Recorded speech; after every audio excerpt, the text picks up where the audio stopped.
All right, so the MCS has come and passed, and what we have figured out from the MCS is that there are two clearly dominant decks that are brand new from the last box, and that is Girja and Masked Heroes. Now, what I noticed during the MCS is a lot of top tier players, they did not know how many of the cards interacted. They hesitated on when they should econ take or how to activate a card specifically. We even saw a top match where a player missed the timing on their effect. So this video is going to be about relatively unknown interactions with the top two new decks. We have the KC Cup coming this weekend. So if you watch this video, you're going to be definitely ahead of the meta and know about these interactions that many others won't know, and how to respond, how to react, and or how to take advantage of these situations. The first thing we're going to look at is Taizo Brethren. Taizo Brethren is the main card of the new Girja deck. You don't have to play Taizo Brethren in a Girja deck, but as we saw in the MCS, it is dominant. It is extremely dominant. It is so powerful. If you play this turn 1, even turn 2, you pretty much win. What it basically does is you target one of your Girja monsters, then you special summon the other two Girja monsters from your deck. You cannot conduct your battle phase, you cannot special summon additional monsters, and that's it. Now, during the MCS, many people did not know how to respond to Taizo Brethren. I truly think that Taizo Brethren is bugged right now. Bugged or not, I'm gonna tell you its current interaction in the game with enemy controller and how you could use it to your advantage in the KC Cup. All right, here we go. We have the combo. We have a Girja monster and we have a Taizo Brethren. Taizo the Brethren. So we're gonna normal summon Girja Anchor, and we're going to activate Taizo Brethren. We're going to attempt to special summon two different Girjas from our deck. All right, target Girja Anchor. So you now know how Taizo Brethren activates. You pay 2,000 and you target your monster before your opponent can even respond. Okay, we got that down. Now our opponent is going to respond with enemy controller. All right, econ, take. Now what's gonna happen here? What's gonna happen? We are still going to special summon monsters from the deck. Now, this confused a lot of people in the MCS. They're like, how, what? This did not work on the ladder. I swear my opponent econ took my monster and this did not happen. I promise you. And this is what I have to say about it. They are right. They are 100% correct. They're not being forgetful. That's actually true. So why did this happen if you're saying that what they said is true? Well, I believe this is where the bug happens. When you econ take their monster on the Taizo Brethren activation, I know this is going to sound weird, but this is exactly what's going on. Taizo Brethren, for some reason, checks our opponent's deck to make sure that there are valid Taizo Brethren monsters to summon from the deck. That's right. After it checks your opponent's deck and verifies that there are indeed monsters you could summon from their deck, it then summons the regular monsters from your own deck.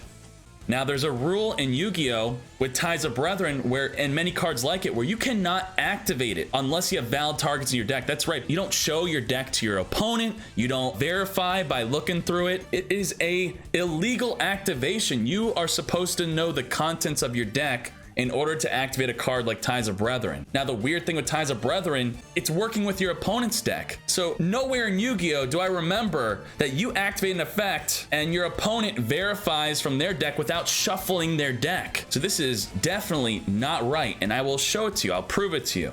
All right, here it is. They're gonna normal summon. We're not gonna respond. They're gonna activate Taizo Brethren, and we are going to econ take. Now remember, I just showed you that it special summons a monster from the deck. All right, econ.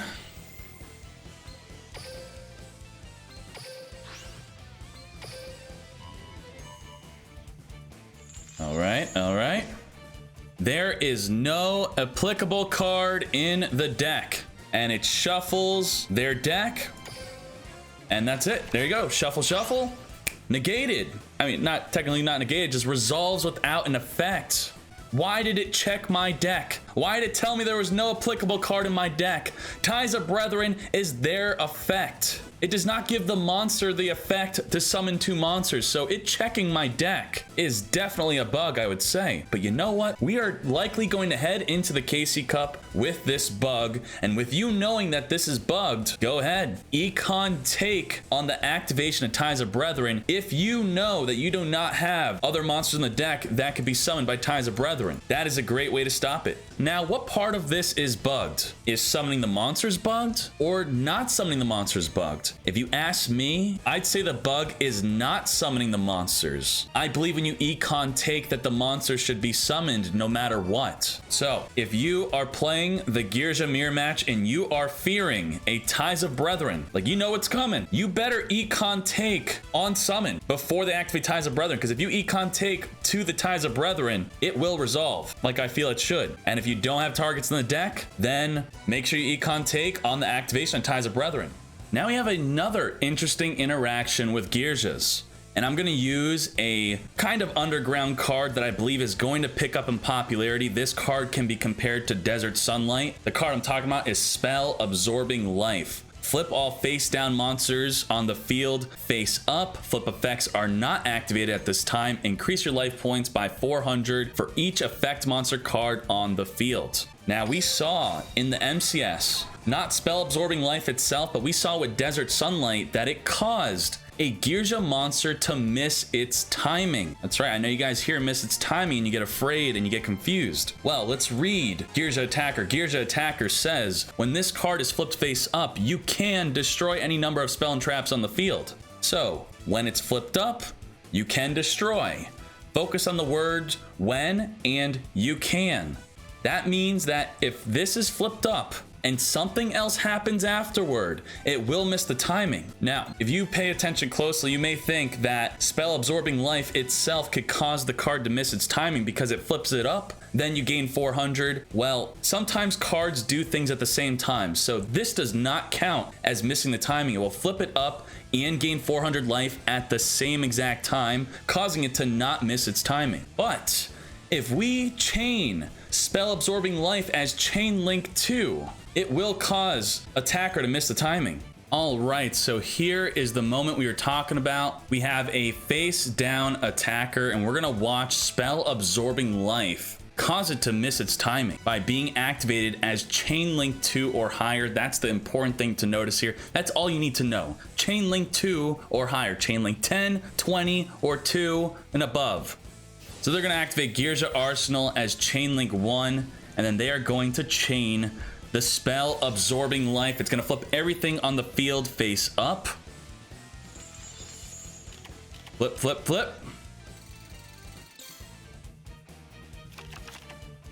Now, this is where I dump something else onto you. Girja Attacker misses its timing, but Girja Anchor does not miss its timing. Why is that? They're the same card, right? One does monster, the other does back row. How could they be different? Well, Girja Anchor says if this card is flipped face up. Girja Attacker says when this card is flipped face up. When versus if. Now, because he is the turn player, Girja Anchor will activate first. And we'll get into some strategy with that later. I got some nice stuff to show you. So their Girja Anchor is going to activate. Our Girja Anchor is going to activate. And Girja Attacker missed the timing. It had nothing to do with the Girja Anchors. It was 100% because of the Spell Absorbing Life being activated as Chain Link 2 or higher. We missed the activation. So Spell Absorbing Life, Chain Link 2 or higher, that is how you counter Girja Attacker. All right, here is the moment of some strategy. Now, I told you it's Spell Absorbing Life that it will also trigger your opponent's monsters. It does not just flip up your own, it flips up theirs and will trigger their effects. And attacker will not miss its timing as long as you activate Spell Absorbing Life as Chain Link 1. Now, that may turn you off from wanting to use this card. I don't want to trigger my opponent's effects. Are you crazy? Well, let's see what we could do here. Let's do some strategy. All right, they're gonna flip down Girja Attacker. I'm going to allow it. Now on the flip, I'm going to activate Spell Absorbing Life. That's right. What the heck happens here? Uh-oh. Girja Attacker just activated. Girja Anchor just activated. Well, because they are turn player. It's very important that they are the turn player here. You want them to be the turn player, not you. You want to activate it on their turn. Because you activate on their turn, turn player will activate their effects first. It is simultaneous effects go on chain, and that is the order, turn player. So now our attacker activates. Now our Gears of Anger activates. And when ours activate later, because we are the non-turn player, we are going to resolve first. We chain later, but resolve first. Now, what cards do you want to destroy here? You do not want to destroy the Gears of Anger, because the Gears of Anger does not care about itself anymore. It only cares about the other Gears of monsters on the field. That's right, if you econ take, if you destroy the Gears of Anger, it don't matter. So we're going to destroy the arsenal. And we're going to destroy the attacker. There you go. There you go. That's it. It's all resolving. You lose nothing. Nothing.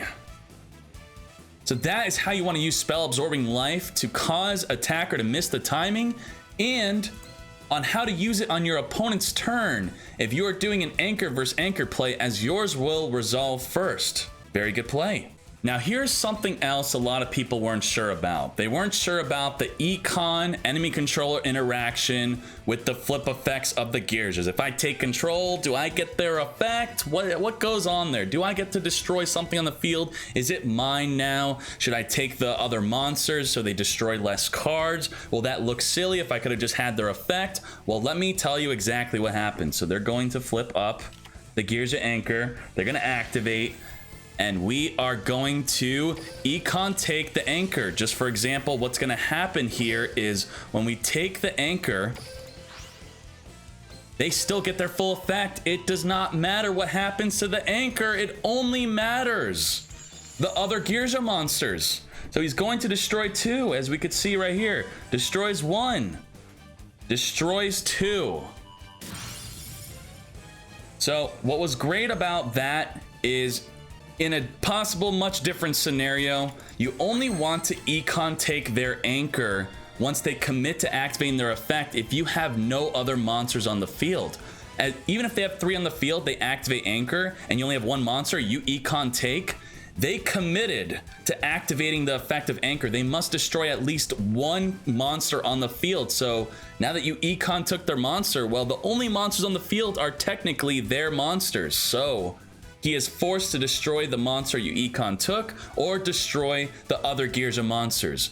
Alright, so with Taizo Brethren, we know that in the mirror match, if you econ take while you have applicable targets in the deck, that you will not be able to stop it with the econ take.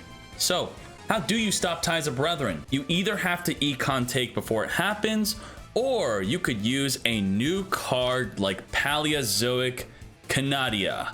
Target when face up monster your opponent controls, change it into face down defense. So let's see what happens when we activate Taizo Brethren. And then the Paleozoic card is chained.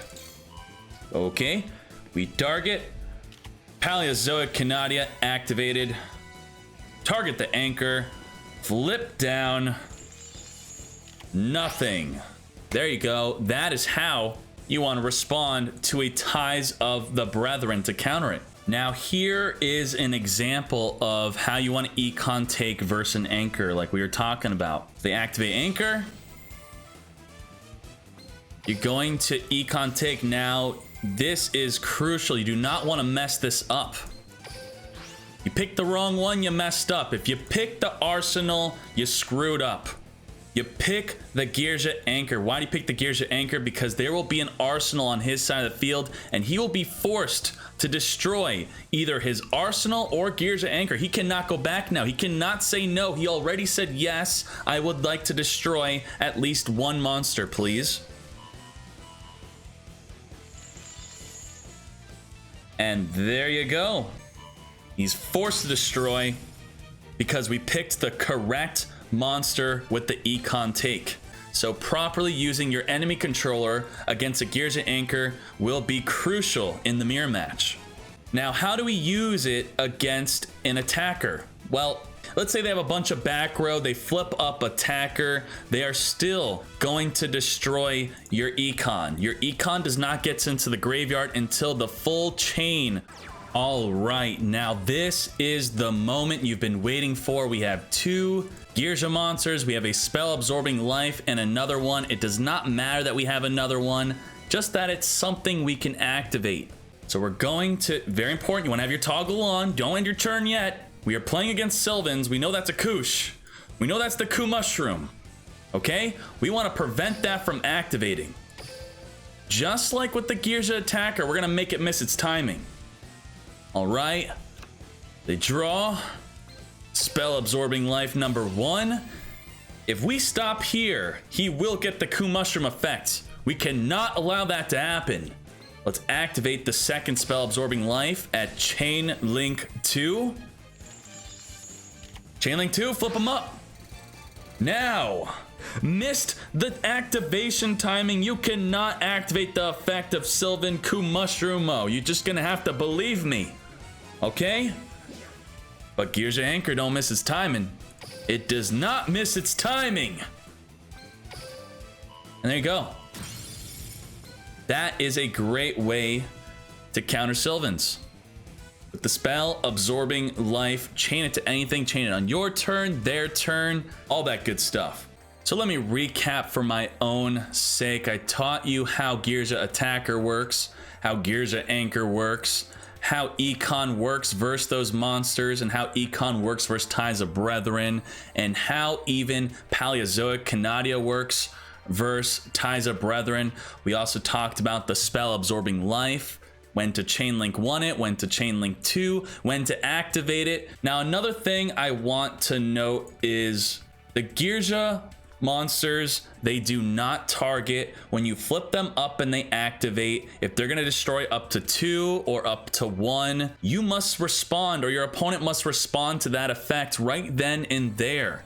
You cannot Econ take the monster they target because they don't target a monster. You cannot flip up the face down card they targeted because they don't target. So after your response, after that, if your response is nothing, they're going to destroy your monster and or back row without you being able to do anything about it. So that does mean that Gearja Anchor will destroy Hazy Flame monsters and will also destroy Citadel Whale without Citadel Whale being able to negate it. Now, I showed you how these cards work with Ties of the Brethren. Let me very quickly show you what happens against Masked Heroes. We got Mask Change, that's the main card. Right up here. Target one hero monster you control, send it to the graveyard. Also after that, if it left the field by this effect, special summon one masked hero monster from your extra deck. It's not a cost to send the monster to the graveyard. The only cost is to target the hero monster. That means they target the monster, it stays on the field, then you get to respond with Econ. You get to respond with Paleozoic Canadia. Let's see how that works out. I think you should like, I don't know, get like deck previews. It should show you, it shouldn't be a deck box. It should have like a key card or the first card in the deck or something, right? It's like the picture or something. Cause this has like 500 decks. I'll never freaking find it. I'm just remaking the deck. The loading screens are ridiculous. I've never recorded a video like this before. It's gonna be interesting to edit. Where it's just a full recording. And I guess I'm just gonna cut out the blank parts and just get to, you know, the meat of it. At least I don't have to match audio and video. That's where it gets absolutely chaotic. I just have one clip and just put, you know, cut it up. That's it. So if I don't pull my hair out editing, I might do more stuff like this because this is really easy to do. Because usually I write a script, I read it, match the clips, and then the timing's off and it seems unnatural. It's just, I still do a script. I just have to, the moment has to happen on screen though. All right, so we're gonna see how we could counter Mask Change. We have Paleozoic Canadia. It's gonna flip the monster face down once they activate the Mask Change, and we're gonna see what happens. All right, they summoned. We're okay. We're okay with that. Okay with that. They're gonna activate Mask Change. Now remember, the cost is just targeting the monster. It stays on the field. Now we have a response, and I would like to flip it face down. We flip it face down, and what happens is it still works. It still will send it to the graveyard. It will still special summon the Masked Hero Anki. It don't care. All right, they're gonna activate Mask Change. Mask Change activated. Target the monster as a cost. Then we get to respond. We're gonna respond with the Econ Take. I even had someone suggest that maybe we get the Masked Hero. All right, we take it. What happens? It don't care. Ours, not ours anymore. And they summon another Masked Hero Anki. So Econ Take, flip it down, take control of it. All of that will not work. Now, Pulse Mines is a great card to stop Masked Heroes in their tracks. If you control a machine type monster, change your opponent's attack position monsters, if any, to defense position. Also, until the end of this turn, if a monster is normal or special summoned to your opponent's side of the field, change them to defense. That's right, this could be activated even if your opponent controls no monsters at all. So, if you flip this up early from a Hey Trunade that they activate, or they Cosmic Cyclone it, whatever, you flip it up. If they mass change an Anki onto the field, it's going to go into defense for the rest of the turn. Anything they summon, normal or special summon. Now, the problem with Pulse Mines is if they already have a monster on the field and you activate Pulse Mines and it puts it into defense, they don't care. They could put it back into attack if they were already summoned from a previous turn. So be careful of that when using Pulse Mines. To deal with the monster that's already been on the field for a turn, you're going to have to use Pulse Mines in the battle phase. All right, thank you everyone who watched this video. I appreciate you. I don't usually make videos like these because they do not do well at all on YouTube. I don't know why. I guess YouTube doesn't want this stuff, which I guess it's fine for me and also sad for me. You guys let me know what you guys want. All right, I'm here to please. So thank you everyone. Dkayed Brigade out.